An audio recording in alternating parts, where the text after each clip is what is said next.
ఇక్కడ మైసూర్లో చిన్నప్పుడు నేను చదివేటప్పుడు ఏ హోమము చేయటం లేక ఎవరైనా జనానికి వస్తే కష్టాన్ని సుఖాలి వాళ్ళకు ధైర్యం చెప్పడం ఇదంతా జరుగుతూ వచ్చింది. అది ఎట్లనో జనం అందరూ తాతగారి మీద అభిమానంతో నన్ను పట్టుకున్నారు అందరూ కూడా. అక్కడి నుంచి ఒక చిన్న కుటీరం లాగా చేసుకుందామని. కుటీరం అంటే ఆశ్రమం అని అర్థం. అప్పటికి ఇంకా దత్తపీఠం అనే అనుకోలేదు.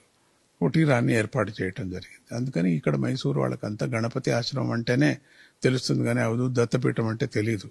రెండవది ఆశ్రమం అంటే ప్రాణుల్ని ఇక్కడ సాగటం, ప్రాణులకి ఆహారం వేయటం, మరి మధ్యాహ్నం పూట ఎంత జనం వచ్చినప్పుడు కూడా వాళ్ళకి అన్నం పెట్టడం, వేదాన్ని ఉద్ధరించటం, నాదాన్ని ఉద్ధరించటం, ఇవన్నీ కూడా జరుగుతూ వచ్చాయి.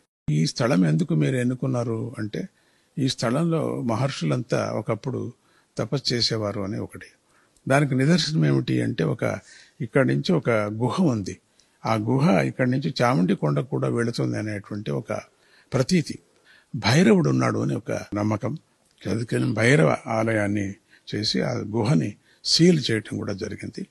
ఇప్పటికి కూడా ఈ స్థలంలో ఉన్నది. ఇది భైరవ స్థలము అని కూడా అని అంటారు. దీన్ని భైరవేశ్వరుడు ఉండినటువంటిది. ఇక్కడ ఒక కళ్యాణి ఉండింది, స్వయంభూ కళ్యాణి. అది సరి చేయటం జరిగింది ఇప్పుడు. ఆ కళ్యాణిలో ఎప్పటికీ మంచినీళ్లుగా ఉంటుంది అది. ఆ కళ్యాణి కూడా ఇక్కడ ప్రసిద్ధిగా ఉండేటువంటిది. ఇట్లా ఈ ఆధ్యాత్మిక కారణాల వల్ల ఈ పీఠాన్ని ఇక్కడ స్థాపన చేయటం జరిగింది. దీని ఉద్దేశం ఏమిటి అని మీరు అనుకోవచ్చు. ఆధ్యాత్మిక ప్రచారం ఉద్దేశం మనశ్శాంతి కావటం, జనానికి ఆధ్యాత్మికాన్ని మర్చిపోకుండా మళ్ళీ దాన్ని జ్ఞాపకం చేసుకోవటం ఒకటి. దాని ముఖాంతరంగా ఏమేమిటి అంటే వాళ్ళకి దానగుణం పెరుగుతుంది.